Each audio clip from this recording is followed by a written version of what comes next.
going to say something about building up the fund balance. And I guess it's a question for Tim and Mr. Smith. I think it would be for us to talk about later to maybe tag that fund balance with the name C.A. Collier fund balance. Is that something possible? I think that would be, I think that would be admirable of us to honor him, because that was his thing, that fund balance. Is that something that we can talk about and maybe There's certainly no law against it. No, there's no law against it. Okay. And I agree with you, Spanky. It would be appropriate. Yes, sir.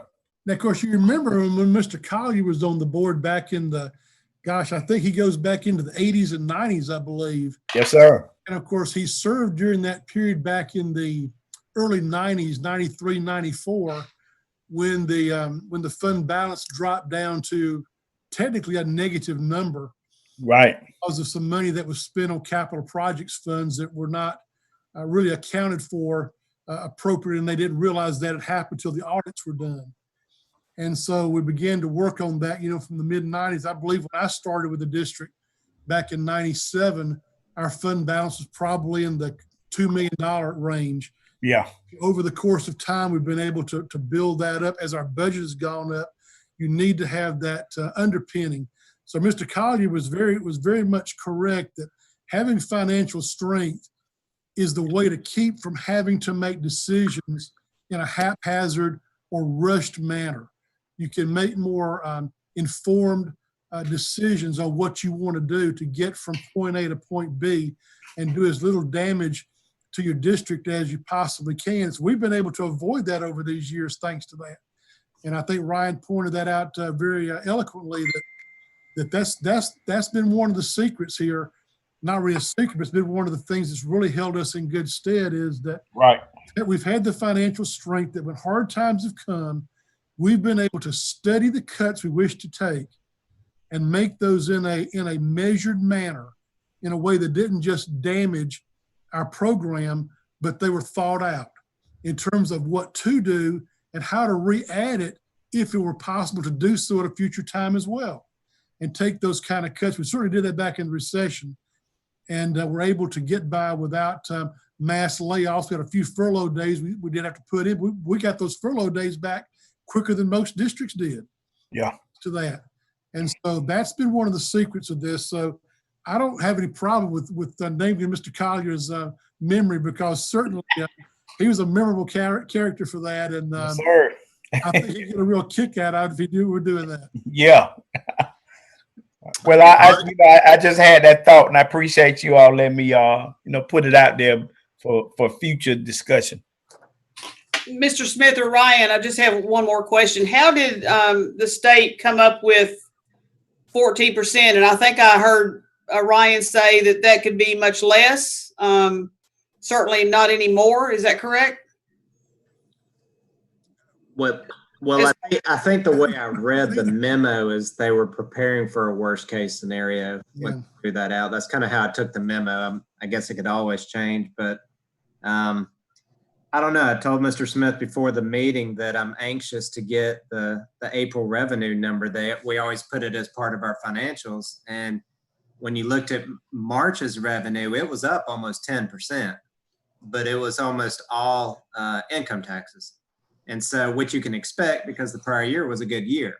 But the sales tax had declined slightly. I think it was about 11 million for the state. So I'm assuming that they have much more advanced information to what Department of Revenue is projecting out, where they can see a trend related to April. So I'm going to assume also that April is not going to be good. So I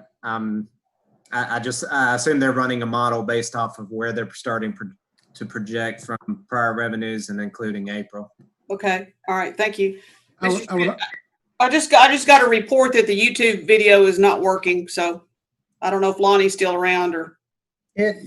For some reason, the stream dropped. We saw it when it dropped. We put it back up. And so it's actually back up and streaming. All right. Thank you. I'll merge them together after the meeting's over. Thank you. let me just make one more comment on that in reference to what Ms. McDonald just said. We did take it that the 14 was probably what they were thinking of as a worst case scenario. If it'll be that high, we don't know. It could be less depending on how revenue numbers actually come in. The governor's got to go back and probably relook at his revenue estimate for the year for next year, and that's kind of what the budget is built on. But I do kind of hear a lot of comments that this may impact more than 1 year of state revenues. You're right. That this well could impact 2 or 3 years of state revenue. So you're looking at a little bit longer term impact. So as you do our planning, we've got to keep that in mind as well. Okay. Thank you. All right. Anything else about the 2021 budget before we move on? All right. We want to move back into, we had to table at our last meeting, talking about the vendor discussion and acquiring of contracts and those type of things. And so I did reached out to colleagues to see if they had any additional information. What we want to do is be able to give Mr. Smith, the superintendent, and then he can take to his cabinet some of the ideas and suggestions that we have. And then maybe they come up with even some more or better ones than what we have got for that. And so I'm going to name just a couple, and then I know Mr. Brown had a few, and I think Sue had mentioned one to me possibly earlier too. So I'm not sure about the other board members, and I'm not sure if Miss Barbara Jo Cook is able to speak where we can hear her. They were still working on that. But Mr. Bruce had talked about a large vendor contact list that he has. I think 3,400 or something like that was one of those things. And so we're not really looking to go back and try to update that entire list. But going forward, we want to begin maintaining some better records and keeping up with, especially from the aspect of gathering the info on race, ethnicity, or tracking the minority businesses that are applying.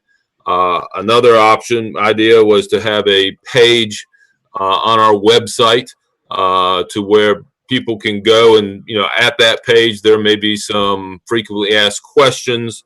At that page, this would be a direct link to the state page, so that you aren't just telling a vendor, especially if it's a smaller, when I say smaller, a mom and pop business, or someone that is just 1 or 2 people, that they have that customer service from our end of it, of how they can do business with our system. I know Mr. Brian, I'll kind of open it to you. You had a couple other ideas. Yes, and so within that thing of being able to do business with minority participation in our school district, I think would also be helpful, Mr. Superintendent, if we were to have 3 sessions a year, 3 sessions a year that's geared towards those people within the database, the 3,400 people that are already in the database, or those who would like to do business with our school district. There's some type of forum that gives them that information. Yes, they can go online and see it, but to come to the school district and see a presentation in the times that I would like to see, or I'm open to it, but like February, July, and October, that February, July, and October may not work. I don't know with the school calendar, but maybe if we can just get 3 times out of the year where persons can come and receive information about doing business with our school district. As the chair mentioned, I think that would be another step to helping them and giving them that customer service that they're able to speak to somebody, they're able to go online, and now they're able to come in and put names with faces to who Bruce is, who Todd is, or whoever the pinpoint person will be. And then making sure that we're able to definitely track that minority participation, whether you are a woman, veteran, Black or brown business owner. I think that we're moving in the right direction. As I shared with the chair yesterday, that right now we can't put a quota right now because we don't have our equity policy, and our equity policy will be able to speak to what that number would look like in the event, because I've seen other school districts that have those type of policies, and I'm willing to share. But right now, just make sure that we're able to capture the information, put it on the website, having the informational hearings 3 out of the year, and then I think that will be a step in the right direction to show that there's an even playing field. And possibly even get Miss Green involved in producing some type of video, that is right there on that same page as, they can see Bruce's face and see that name and, hear from them. Ms. McDonald, Mr. Holmes, you have any additional information? I think it's a great idea, and I agree with what Mr. Brown just said. I agree wholeheartedly with that. Thank you. No, I have nothing further. Mr. Chairman, thank you for the opportunity. Okay, and I see Miss Barbara Joe isn't muted. Is she? Are we able to hear her? Can you hear me? We can. You can't, or you can? We can, yes. Okay, great. Did you have anything to add to that? No, I'm good. All right. Well, we will hope that Superintendent can maybe sometime next month bring that back to us with kind of their ideas and things that they've been able to work on with that. Can I just say one thing with regard to contracts, vendors, whatever? Yes, sir. I'm not sure if I understood Mr. Brown when he said a quota policy. If we're talking about a minority preference bidding process, or even a preference for businesses that may be owned by female, there's a lot of legal problems with that. If Mr. Brown's got a policy that another school system that has adopted that he wants us to look at, I'll be glad to look at. But I've started doing some research on that, and the law is pretty tough about doing these minority or gender preference contract offers. I think the biggest thing that we want to do right now is we don't have any way of having a understanding ourselves of what we're doing or not doing. And so if we can begin tracking this information, we can make ourselves aware. We can be better customer service people as a governance team and moving forward with that. I think our equity talks that we are going to, as soon as we can get together with NSBA and get, when we don't want to do it by Zoom, but as soon as we can get together and start those things, I think that's going to open lots of avenues for lots of things to be talked about. And definitely you will be involved to make sure you keep us legal and out of jail. I mean, that's your job. That's your job, Tim. So of course we're going to involve you in that process and make sure that we're doing things the legal way. So I just want to make sure that we just have a fair chance for everybody. Yeah, and Centel, when I said what I did, I know you network with a lot of other young board members around the state. And if there's a school district that has a policy that you're wanting us to move toward, get me a copy of it, because I'd like to look at it. I'd like to compare it to what I understand the law to be. If we're talking about tracking data on who we're doing business with, ain't no problem with that. Mm-hmm. We're talking about making an effort to have minority female-owned businesses actually courting them to come and bid to do business with the school system. Not a problem in the world with that. It's just when you start putting your finger on the scale as far as who gets awarded the contracts, that's when you start running into the problem. And since we're right here at the first of this equity process, I'd just like to go ahead and, dot our I's and cross our T's right here at the first of it. Absolutely. All right. Thank you, Tim. Anyone else? That's your job, Tim. Keep us out of court and off the newspaper. With all that being said, we will have executive session in just a little while. But board members, if there's nothing else, we're going to move then to our information items. Make sure that I know that Mr. Shepherd just made a comment, you know, when you said I'm networking with young board members or a lot of board members across the state. I want you to be very distinctive in what you said on that, Mr. Tim Shepherd. I said young. I thought I understood just in conversations I've had with you, and I mean, we were having dinner together at GSBA, and you were talking about contacts you had. I thought they were younger board members. Maybe they're not. Some are young, some are old, but you just can't always make that assumption. So you do stand corrected. Appreciate that. All of them are younger than us, Tim. The more I look around, I think everybody's younger than us. Right? Yeah. Let you know, Tim, I'm not in the group, so. All right, well, we do have monthly facility reports and construction renovation progress reports that you have read, I'm sure already, but just make sure that you have those aware. We've heard our announcements for this month, and we appreciate those. We will go with our board member comments at this time, and I will start at the bottom of my screen, and that is Miss Barbara Joe. Do you have anything? I just want to continue to thank everyone for the wonderful job they're doing during these waters. Can you hear me? Yes. Okay. All right. From faculty to staff, administration to our senior cabinet, I couldn't be prouder of the work that you're doing. So keep it up. All right, Mr. Brown. Mr. Chair, just want to remind everybody to go ahead and complete the census. Want to remind them, if they have not requested their absentee ballot to vote, that you can go online to the Secretary of State's website or visit your local election department to receive that information. Also want to make everybody aware to continue to watch the live broadcast of the board meetings so that you can become informed about the issues that are affecting the scholars and parents and families. And so I have nothing else to add to that, and thank you so much. Ms. Sue McDonald.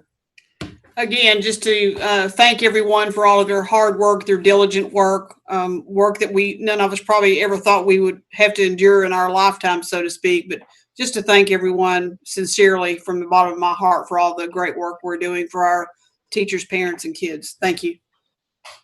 Okay, Mr. Holmes. I want to pass on a suggestion from a conversation about our situation that we're dealing with the virtual learning.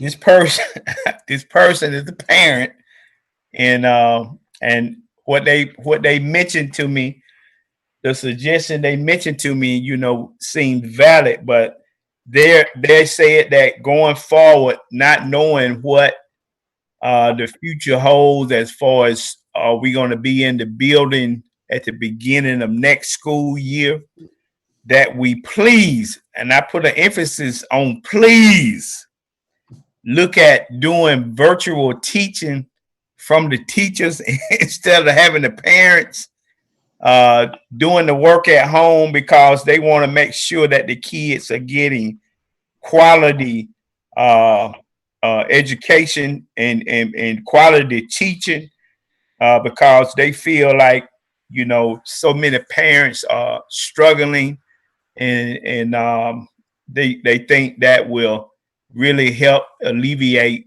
the problem that some parents are having. So just putting that out, planting that seed, because we don't know what is coming down the pike, and you know, best to be prepared than not be prepared. So I say that to Mr. Smith, Dr. Kennedy, and the rest of the executive board to think about utilizing virtual teaching, since we've kind of gotten the technology out there to a lot of the kids. And I know you already know about having contracts with Comcast and AT&T, but they also mentioned where people were having problems connecting, that they sent buses out and let that be a hotspot vehicle for those who were having problem connecting. So just want to pass that on, because there is a lot of I would say unsurety from the parents and what they're having to do in such a short time, really with no notice at all, and just some concern that parents have with this situation that we're dealing with. All right, thank you. I want to thank all of the community that has been on this via YouTube and participating and watching with us. I want to thank all of the students that were with us tonight in person to either receive their award or to help us with the pledge and the announcements. And we are going to then, I would then entertain a motion to go into executive session for pending litigation. If there's nothing else. So moved, Mr. Chair. I have a motion. Second. I have a second. All in favor signify by saying aye. Aye. All right. Thank you for those of you that are on our Zoom. I'm assuming that the live feed is being cut, and those, Mr. Smith, you can say who you need to stay if there is any. Other than